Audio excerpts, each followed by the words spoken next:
His Excellency President Paul Kagame.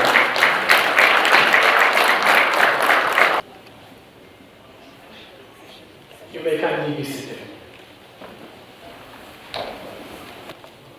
Your Excellency, Mr. President, I would like to extend on behalf of the youth delegates and the young people and the youth networks and stakeholders present during the Commonwealth Youth Forum. Thank you so much. Thank you very much. First of all, let me thank the Excellencies who are here, who took time to come and join this roundtable. Secondly, I want to thank the young people. I mean, it is very clear the young people have mastery of the challenges we all face together, but also issues and what needs to be done to deal with these challenges. So I wanted to thank you also for that articulation of really what needs to happen and the challenges. I mean, it is clear the way the whole world, and particularly the young people, they face problems of climate change, of unemployment, and access to skills, to finance, to technologies. All of these are things that we have to pay attention to together. So today, I'm sure leaders will have many things to say that will lead us to how we address these challenges. But most importantly, working together is the first thing. Together as members of the Commonwealth, together the young, the old, so that, there are not going to be always just the problems for the youth and then problems for the old and then problems. I think there are those that cut across and we share. So that's why it is important that we work together. So what we can say as leaders, at least on my part, I know similar to others, is to commit ourselves that we shall listen, we shall work together, we shall find solutions along the way. There is no question about it. So the commitment is the most important thing, and we can move along together. Rwanda has 30 years and below, we have 71% of our population. So you can understand we have an idea of what these challenges are. And, but we are more than happy to work with everyone, with the other countries in the Commonwealth, and the young and the old. So thank you very much, and I'm looking forward to these times ahead of so many challenges, but even more opportunities. So let's find a way. May I now invite or hand over to the Prime Minister of Canada, Justin Trudeau. Thank you for being here with us as well. I know there's a tendency when we have gatherings like this where young people come and present and share their perspectives, for a lot of us in the room to nod and say, those young people are the future leaders of the Commonwealth. You are the leaders of tomorrow. And I don't want anyone to think about that anymore with you young people. We don't need you to be leaders tomorrow when you do a few more years of school and work your way into politics or business and then suddenly become leaders. We need you to be the leaders you are today.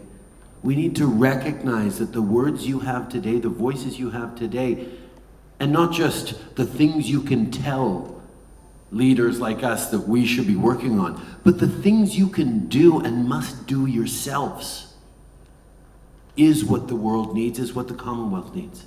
to build on what Paul has said. We need you acting.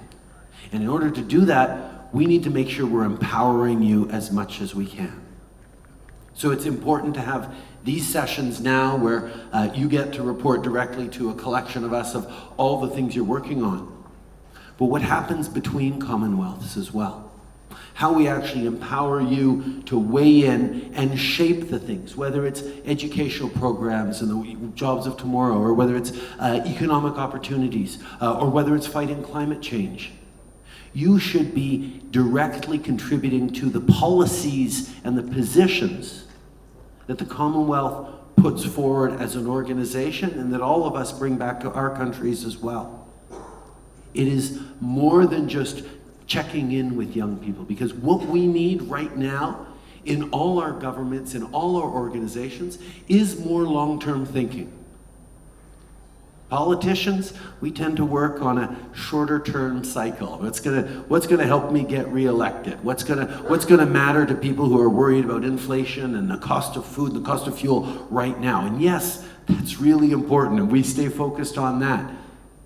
But we also have to know that the decisions we take now will resonate for a decade, for a generation, for 100 years, particularly when we talk about things like climate change.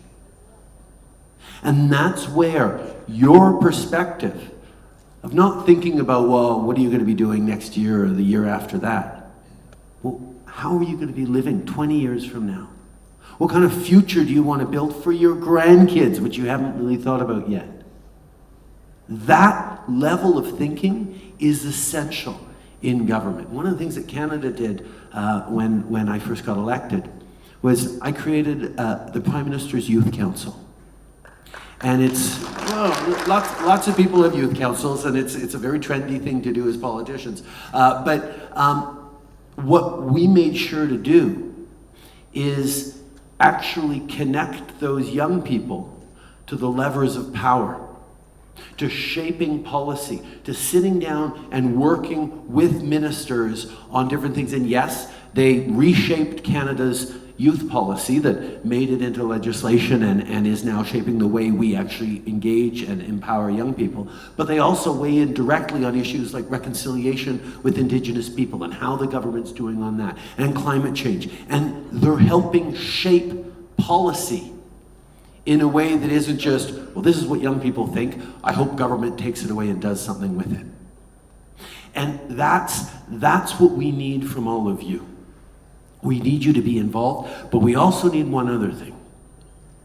All of you who are sitting in this room, engaged in leadership and politics, you have 6 or 7 friends, or maybe 20 friends, who are impressed that you're doing this, but could never see themselves doing this, or don't particularly want to be interested in politics. Don't think it has anything to do with them.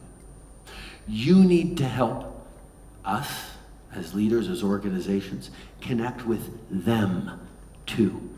Because if we don't bring all young people along in demanding and shaping the better future for themselves, for their community, for the Commonwealth and the world, then we're missing an opportunity to actually get it right.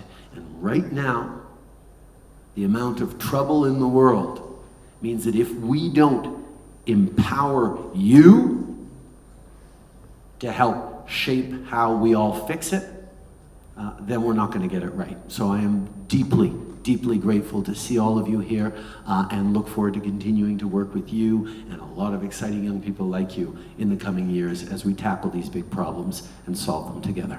Merci, mes amis. I take my lead from the President of Rwanda, essentially in wanting to say any approaches that we take have to be holistic or whole of society approaches. Governments can no longer do things by themselves, whether we ever thought we could do things by ourselves. But I think there is a growing acknowledgement that governments are not enough. And in going forward, we need to ensure that all of society is involved.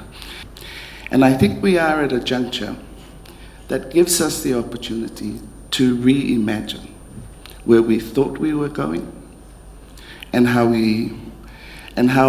the crises confronting us, the pandemic,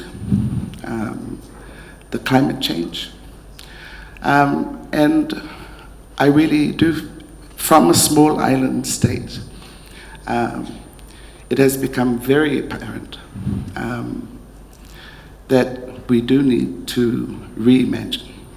We need to reframe, redefine our development concepts.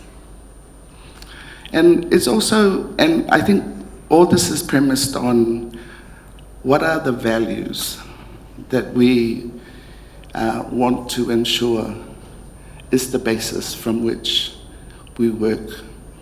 And one of the messages I've received again and again at this meeting, at the ministerial level and at the leaders level, is that value of care for each other.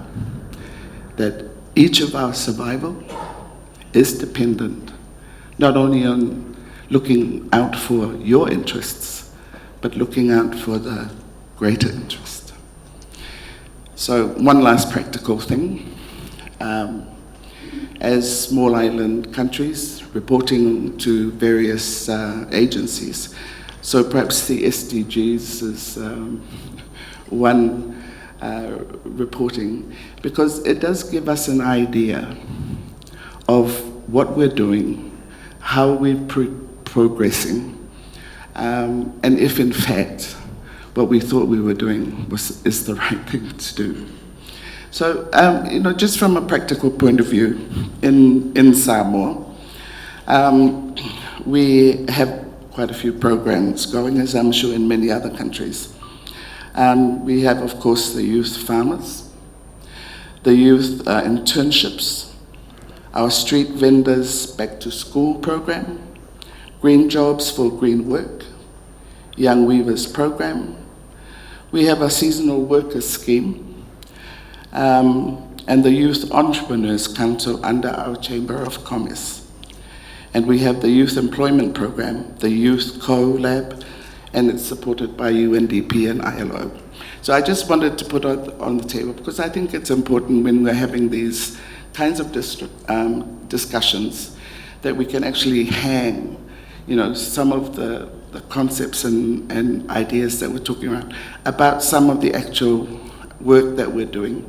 And it's good also with our youth leaders here, whether you are thinking these have been useful, if they are good, if they're not, why are they not working?